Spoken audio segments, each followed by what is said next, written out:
V-Guard presents कौन जीत रहा है, को पावर्ड बाय सेंसोडाइन एंड विमल। बोलो जुबां केसरी। गाजीपुर लोकसभा पर इस समय पूरे देश की निगाह है।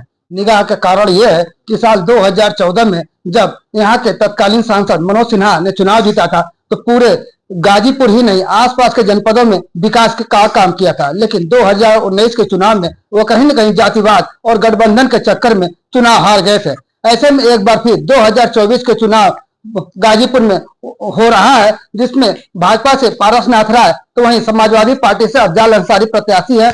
हमारे सामने बीजेपी प्रत्याशी पारसनाथ राय हैं और हम इनसे जानना चाहेंगे इस बार इनके विपक्ष में अफजाल अंसारी चुनाव लड़ रहे हैं, जबकि वो 4 बार के विधायक 2 बार के सांसद है। ऐसे में पारसनाथ राय का पहला चुनाव है, तो इस चुनाव को ये किस नजरिए से देख रहे हैं? सर, अफजाल अंसारी जो है 4 बार विधायक रहे हैं, 2 बार सांसद रहे हैं। आप पहली बार चुनाव लड़ रहे हैं, इसके पहले आप आरएसएस से जुड़े रहे हैं। इस चुनाव को किस नजरिए से देख रहे हैं, क्या रहेगा? मैं तो ये कहूंगा वो 4 बार विधायक रहे हैं, 2 बार सांसद रहे हैं। एक बार भी जो विधायक हो जाता है वो माननीय हो जाता है। मेरा उनसे इतना ही एक तो अनुरोध है कि माननीय जैसा आचरण करें, अपने जबान पर लगाम लगाएं, अनाप शनाप बोलना बंद करें। और चुनाव तो वो भी पहली बार लड़े थे, कभी न कभी माँ के गर्भ से तो चुनाव लड़के आए नहीं हुआ, तो मेरा भी पहली बार है। और संगठन ने आदेश दिया है, आज तक जो अनेक काम करने का मौका मिला, आज संगठन ने कहा चुनाव लड़ो, मैं चुनाव लड़ रहा हूँ। ऐसे में इस लोकसभा की बात किया जाए तो इस लोकसभा के चुनाव में अफजाल अंसारी लगातार प्रचार कर रहे हैं और कहीं ना कहीं आप पर और मोदी और योगी पर लगातार हमला कर रहे हैं। हमारे पर वो कुछ भी कह सकते हैं, लेकिन योगी मोदी पर कुछ भी कहना सूरज पर थूकने के समान है। सूरज पर थूकेंगे तो कहाँ जाएगा?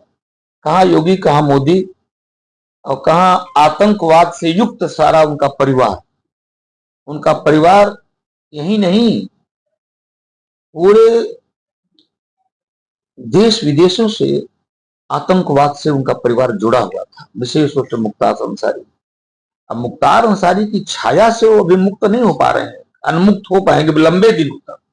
क्या आप जानिए, मुख्तार अंसारी इस जिले में आतंक के प्रतीक थे।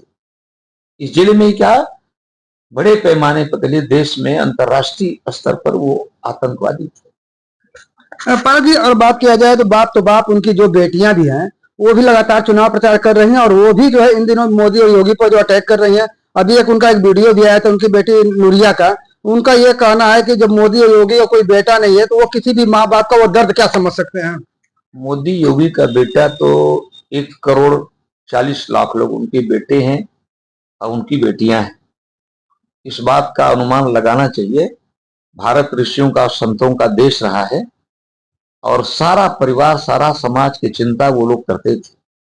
आज मोदी जी भी और योगी जी भी उन्हीं ऋषियों और संतों में से एक हैं जो सारे भारत की चिंता कर रहे हैं। अन्यथा चिंता नहीं रहती। कोरोना में जब पूरा देश पीड़ित हुआ तो सबको मुफ्त का राशन दे, एक व्यक्ति भी भूखे नहीं रहेगा।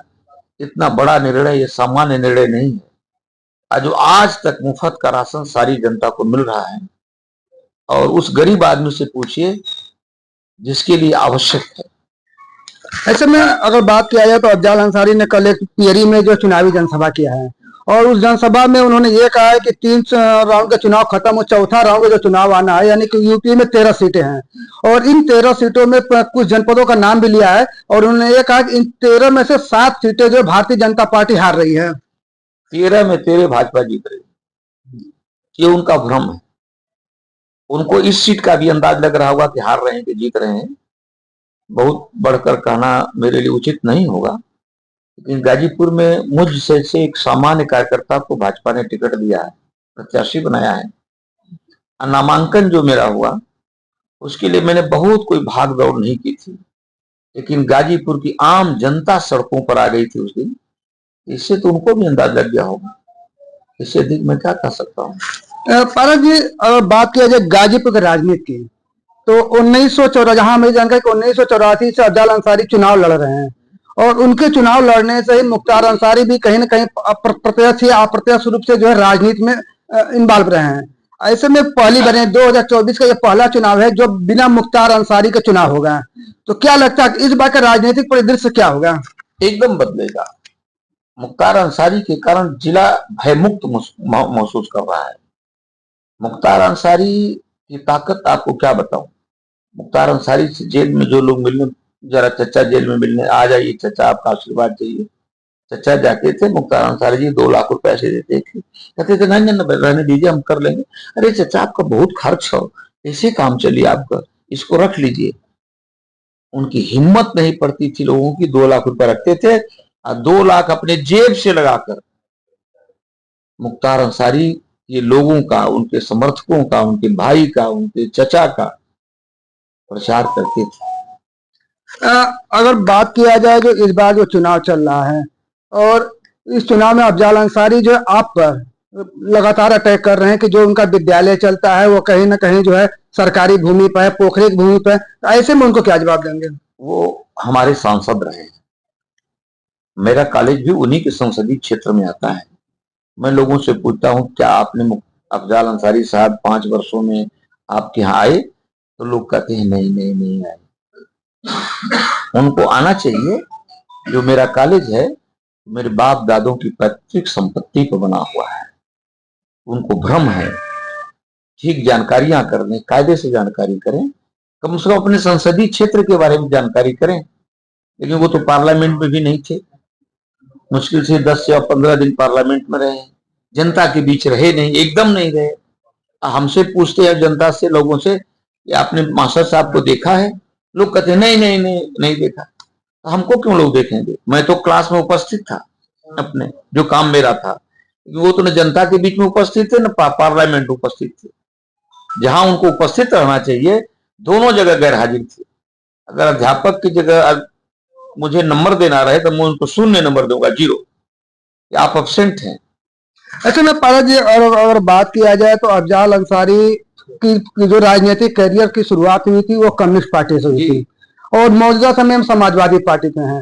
तो आखिर कम्युनिस्ट से समाजवादी कैसे हुए, क्या ऐसी कोई कहानी है या की? अरे वो तो चारों धाम की यात्रा कर लिया, कोई बचा तो नहीं है। कम्युनिस्ट पार्टी में से समाजवादी पार्टी में मुलायम सिंह के सामने उन्होंने शर्त रखी कि हमारे कॉलेज को अनुदान दे दीजिए। उनके कॉलेज को अनुदान मिला और एक आदेश है उसमें, इसको कभी उधार न समझा जाए। स्पेशल योजना के तहत आदरणीय मुलायम सिंह जी ने उनके कॉलेज को ग्रांट दिया, जो कॉलेज उनका है, और ये लिखा गया कभी उसको उदाहरण न समझा जाए। तो समझौता छोटी छोटी बातों पर एक कुशल राजनेता की तरह, एक ईमानदार राजनेता की तरह कभी भी अपना व्यवहार नहीं प्रदर्शित किया है आम जनता के सामने। कुछ न कुछ बार्गेनिंग हमेशा उनकी रही है लोगों से। तो ये थे पारसनाथ राय जो गाजीपुर से भारतीय जनता पार्टी के प्रत्याशी है और इनके खिलाफ अफजाल अंसारी समाजवादी पार्टी से प्रत्याशी हैं और वो लगातार भारतीय जनता पार्टी के साथ ही साथ पारसनाथ राय पर और यहाँ तक कि योगी और मोदी पर लगातार हमले कर रहे हैं, जिसका जवाब पारसनाथ राय ने दिया है। गाजीपुर से अनिल कुमार, TV9।